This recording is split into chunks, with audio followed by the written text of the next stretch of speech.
The sun dipped low, painting the sky with soft pinks and oranges. She sat on the old wooden bench by the lake, her fingers tracing the worn edges. He was late again. Her heart fluttered with a mix of hope and worry, like it always did when she waited. They'd met here every evening for months, ever since that rainy day when he offered her his umbrella. She smiled at the memory, his shy grin, the way his eyes crinkled when he laughed. It was a stat of something warm, something that felt like home. She wore her favorite blue dress, the one he said made her look like spring. Her hair danced in the breeze, and she tucked a strand behind her ear, glancing at the path he always took. The lake shimmered, reflecting the fading light, and she wondered what kept him. Maybe work ran late, or his old car broke down again. She pulled her sweater tighter, the evening chill creeping in. Minutes turned to an hour. The sky darkened, and the stars began to peek out. She checked her phone. No messages, no calls. Her stomach twisted. This wasn't like him. He always showed up, even if he was late, with that goofy smile and some excuse that made her laugh. She sent him a text, keeping it light. "You lost?" Smiley face. No reply came. She stayed until the park emptied, until the crickets grew loud and the air felt heavy. Her heart sank as she walked home, the path lit by dim streetlights. Maybe he'd call later. Maybe he was just busy. But deep down, something felt wrong, like a string in her chest had snapped.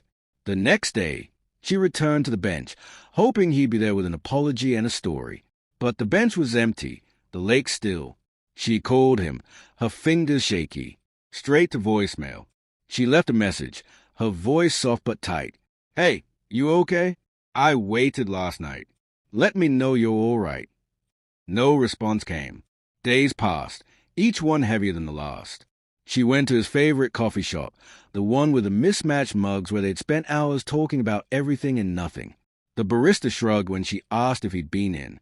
She checked the bookstore where he loved to browse, running her fingers over the spines of old novels he'd read to her from. Nothing. It was like he'd vanished, leaving only echoes of his laugh in her mind. Her friends noticed a change. She smiled less, her eyes distant. They told her to move on, that he wasn't worth it if he could disappear like that. But they didn't understand. He wasn't just someone she liked. He was a safe place, her best friend.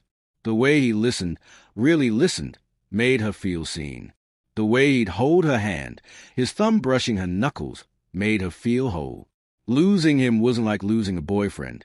It was like losing part of herself. She started retracing their steps, hoping for clues. The park, the coffee shop, the little diner where they'd shared fries and argued about music. She even walked by his apartment, a small brick building with ivy creeping up the walls. His car was gone. The mailbox overflowed with letters, untouched. She knocked, but no one answered. A neighbor peeked out, saying he hadn't seen him in weeks. Her heart pounded. Where was he? Nights were the hardest. She'd lie awake, staring at the ceiling, replaying their last moments. They'd been happy, hadn't they? The last time they met, he'd pulled her close, his breath warm against her forehead. "You're my favorite person," he'd whispered. She'd laughed, teasing him about being sappy, but those words had wrapped around her heart. Now they stung, sharp and heavy. She started imagining worst-case scenarios. Maybe he was hurt, stuck somewhere, needing help. Or maybe he'd left on purpose, tired of her, tired of them. The thought made her chest ache, but she couldn't shake it. She wrote him letters she never sent, pouring out her questions, her fears, her love. The pages piled up in a drawer, each one a piece of her heart she couldn't let go. One day, she found herself back at the lake, sitting on their bench. The seasons had changed. The trees were bare, the air crisp. She closed her eyes, picturing him there, his messy hair, his worn jacket, the way he'd lean back and point out shapes in the clouds. She could almost hear his voice, low and gentle, telling her about his dreams. He wanted to travel, to see mountains and oceans, to write stories no one else could tell. She'd promised to go with him, to be his partner in every adventure. Now, she wasn't sure if those dreams were gone too. A stranger sat beside her, an older man with kind eyes. He noticed her staring at the water, her hands clenched. "You look like you're carrying something heavy," he said. She didn't know why, but she told him everything. How she'd met a boy who made her world brighter, how he was gone without a word, how she didn't know how to move forward. The man listened, nodding, his face soft with understanding. "Sometimes," he said, "people leave because they are lost in their own storms. It's not about you." His words stayed with her, but they didn't ease the pain. She wanted answers, not wisdom. She wanted him back, laughing, holding her, making her believe in forever again. But forever felt like a lie now, a word too big for a world that took him away. Weeks turned to months. She stopped going to the lake. It hurt too much, like pressing a bruise. She tried to rebuild her life, piece by piece. She got a new job, moved to a new apartment, started painting again. Her friends cheered her on, saying she was stronger now, better off. But late at night, when the world was quiet, she still felt the hole he'd left.